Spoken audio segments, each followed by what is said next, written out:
जय श्री राम, जय बजरंगबली।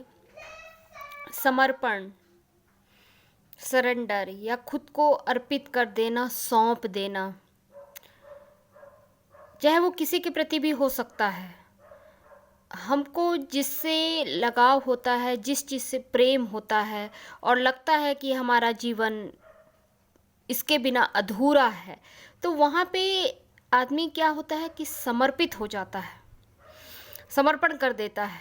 चाहे व्यक्ति विशेष हो, चाहे स्थिति हो, कैसी भी हो, हम वहाँ पे समर्पित हो जाते हैं, है ना।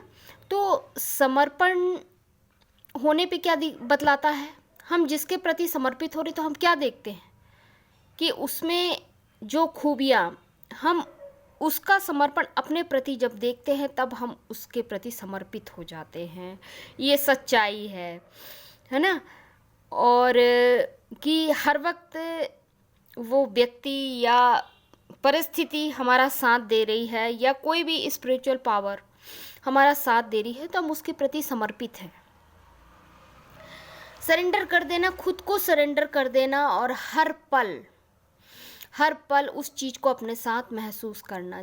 जैसे कि हनुमान जी ने माता सीता को देखा कि ये मांग में लाल सिंदूर मांग भर रही है अपनी, तो उन्होंने पूछा आप मांग में लाल सिंदूर क्यों भर रही हैं। तो उन्होंने कहा ऑरेंज कलर का सिंदूर शादी ब्याह में भी यूज़ होता है, संतरा कलर वाला, और हनुमान जी को भी। तो वो बोलती है मैं श्री रामचंद्र जी की लंबी आयु के लिए ये मांग में सिंदूर भर रही हूँ।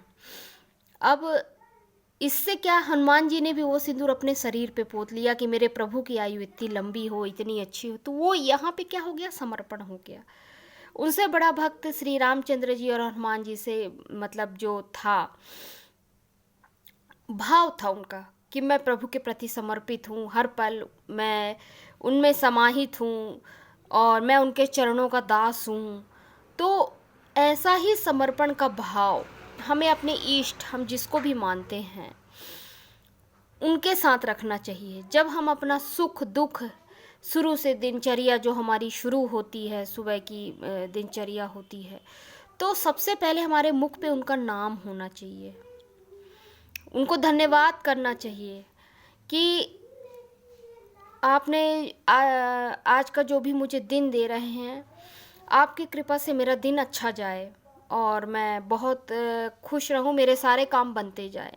तो सबसे पहले जब आँख खुलती है तो आदमी उनको याद करता है। ये समर्पण का भाव है कि मैंने आपको सब कुछ सौंप दिया। और ऐसा नहीं है, जब हम अपने प्रभु के प्रति समर्पित हो जाते हैं या किसी के मैं तो प्रभु ही कहूँगी, क्योंकि दुनिया तो बाकी कलयुग है और सामने वाला पता चले सोचने लगे कि अरे ये बेवकूफ़ है, इसको कुछ नहीं पता है, तो हमारे पीछे पीछे चल रहा है, ये चल रही है, ज़्यादातर ये होता है। तो मैं तो भगवान के प्रति ही समर्पण का भाव रखती हूँ और उन्हीं के प्रति मैं कह रही हूँ कि जब हम समर्पित उनको सब कुछ कर देते हैं, अपना तन मन, मैं स्वस्थ रहूँ, मैं बीमार रहूँ, मैं गरीब रहूँ, मैं धनी रहूँ, मुझे उससे कोई मतलब नहीं भगवान। जब ये भावना हमारे अंदर आ जाती है, हम सब कुछ आप देखना कि मैं कैसा हूँ, किस हाल में हूँ, आप मेरे साथ हैं तो मुझे किसी भी स्थिति से कोई डर नहीं है। ये समर्पण के बाद होता है। आप तो सब कुछ देखने वाले हो, आप अंतर्यामी हो, आप सब कुछ जानते हो। तो मैं आपको सपना, तन मन धन जो बोलते हैं ना, अपनी अंतरात्मा, सब कुछ आपके चरणों में समर्पित करती हूँ। तो इस तरह की भावना जब आ जाती है तब ऐसा नहीं है कि वो हमें पार नहीं लगाते, वो हमें ज़रूर पार लगाते हैं, हमें मार्गदर्शन देते हैं हमारी इंट्यूशन से, हमारी अंतरात्मा से, या किसी परिस्थिति या किसी व्यक्ति विशेष के द्वारा हमारी मदद ज़रूर की जाती है। आप ये विश्वास रखिए।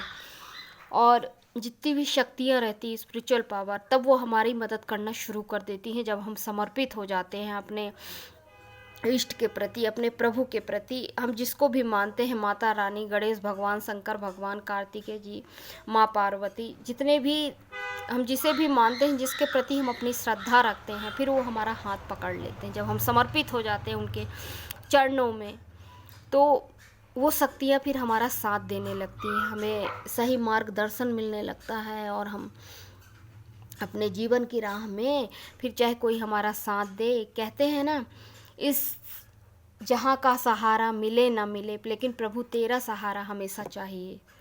तो यही है कि जब हम समर्पित हो जाते हैं एकदम से तन मन कंठ, कि अब आप ही मेरे तौबे में माता, तुम्हें में पिता, एक प्रेयर है तो सखा, तो हम जिस रूप में उसको मानते हैं, जिस रूप से हम उनके साथ रिश्ता जोड़ते हैं, उसी रूप में प्रभु हमें अपना लेते हैं।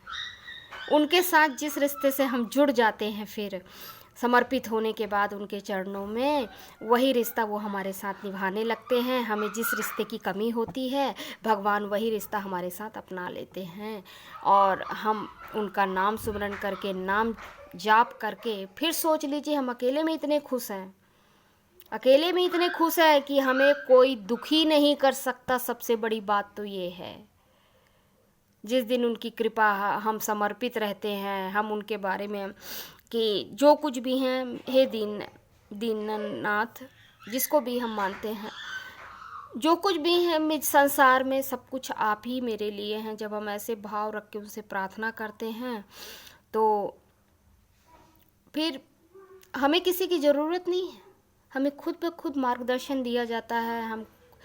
हम मतलब इतना सुकून आ जाता है मन में, इतना संतोष आ जाता है कि हमारे साथ अब गलत नहीं हो सकता, गलत नहीं हो सकता। स्थिति ऊंची नीची हो सकती है, ग्रहों के या उससे किसी भी उससे स्थिति अप एंड डाउन, तो देखिए जीवन है, सुख दुख तो होता ही रहता है, पर यह है कि दुख आपको हिला ना सके। इतना विश्वास रख के समर्पित हो जाइए अपने इष्ट के चरणों में, अपने प्रभु के चरणों में, माता रानी के चरणों में, कि अब मेरा गलत नहीं हो सकता, क्योंकि मेरे साथ स्पिरिचुअल पावर है। मेरा कोई कुछ बिगाड़ नहीं सकता, क्योंकि मेरे साथ मेरा भगवान है, मेरा ईश्वर है। तो ये भाव रखते हुए बस उनसे इतनी ही प्रार्थना करिए कि हमेशा अपनी कृपा मेरे ऊपर बनाए रखिएगा, मैं आपको अपने आप को समर्पित करता हूँ, ऐसी प्रार्थना करिए। फिर उस दिन से देखिए जीवन में बदलाव ना होने लगे और चमत्कार ना होने लगे, तो पहले होंगे छोटे छोटे से। आपको समझना पड़ेगा कि आज मेरे साथ इतना अच्छा हुआ, मैं धन्यवाद करूँगा, मैं धन्यवाद करूँगी, मैं थैंक यू ज़रूर बोलूँगी, मैं मंदिर जाके प्रणाम ज़रूर करूँगी। और अगर छोटी सी भी खुशी आपको मिलती है, छोटा सा भी चमत्कार होता है मेरे को, उनका धन्यवाद करिए और उस चीज़ को सेलिब्रेट करिए, मनाइए। छोटी छोटी खुशियाँ जब हम मनाते हैं, तो एक दिन हमको बहुत बड़ा चमत्कार, बहुत बड़ी खुशियों के हम भागीदार बनते हैं, क्योंकि आदमी छोटी छोटी सीढ़ियाँ चढ़ के ही आगे बढ़ता है। तो यही है मेरा वो, कि अपने आप को अगर प्यार जैसे शब्द को समझना है, तो मैं यही कहूँगी कि भगवान के प्यार को समझिए, क्योंकि वो तो दिन ब दिन बढ़ना है। जिस रिश्ते में भी आप चाहेंगे, पल पल वो प्यार बढ़ना है, कम नहीं होता है।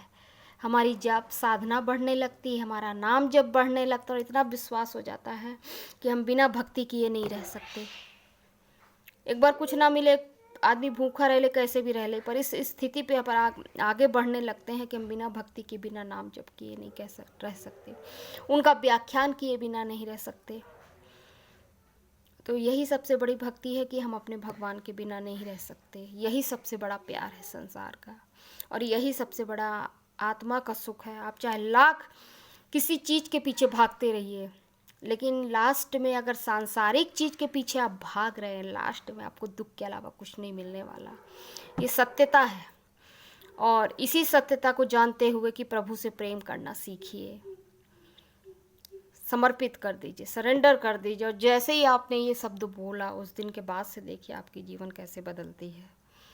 जय श्री राम।